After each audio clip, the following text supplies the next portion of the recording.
ఒరే ఆగు ఆగు, నేనే పెట్రోల్ ని. ఈ రోజు నుంచి నా మీద, నా తమ్ముడు డీజిల్ గాడి మీద రేట్లు ఏ రేంజ్ లో పెరిగాయో మీకు తెలుసా? అసలు దీని వెనక రాజకీయ నాయకులు కుట్ర ఉందో లేదో చూద్దాం రండి. ఈ రోజు నుంచి నా మీద లీటర్ కి 3 రూపాయలు, ఆ డీజిల్ గాడి మీద 3 రూపాయలు ఒకేసారి బాధేశారు. ఇంటర్నేషనల్ మార్కెట్ లో నా రేట్లు బాహుబలి కలెక్షన్స్ లా దూసుకుపోతున్నాయి.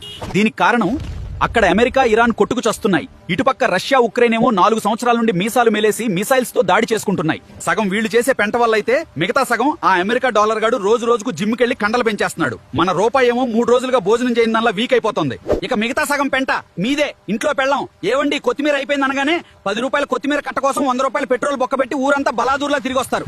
పక్కున్న కిరాణా కొట్టుకి నడిచి వెళ్ళడానికి బద్ధకం. ఇక పల్లెటూళ్ళలో అయితే మరీ ఘోరం. ఇంట్లో బాత్రూమ్ ఉన్నా సరే దొడ్డికెళ్ళడానికి కూడా 4 కిలోమీటర్లు బండేసుకుని పోతారు. మీరు పెట్రోల్ ఎంత ఎక్కువ తగిలేస్తే పక్క దేశాలకు అంత ఎక్కువ డబ్బు పోసి ఆయిల్ కొనాలి. ఇక నా రేటు పెరిగిందంటే చాలు, పిల్లాడి డైపర్ నుంచి మీ డ్రాయర్ దాకా అన్ని రేట్లు అంబానీ ఆస్తిలా పెరిగిపోతాయి. మీరు రోజుకి 1/2 లీటర్ పెట్రోల్ ఆదా చేస్తే దేశవ్యాప్తంగా రోజుకు 625 కోట్లు సేవ్ అవుతాయి. దాంతో ఫారిన్ ఆయిల్ బిల్లులు తగ్గి మన రూపాయి బలపడి రేట్లు కంట్రోల్లోకి వస్తాయి. మీరు బాధ్యత గల భారతీయులైతే ఆ 1/2 లీటర్ పెట్రోల్ ని ఆదా చేసి ఈ వీడియోని 10 మందికి షేర్ చేయండి. అలాగే మన ఏ టాక్స్ ఛానల్లోకి తొంగి చూడండి. కంటెంట్ లో దమ్ముందనిపిస్తేనే ఫాలో కొట్టండి మామలు.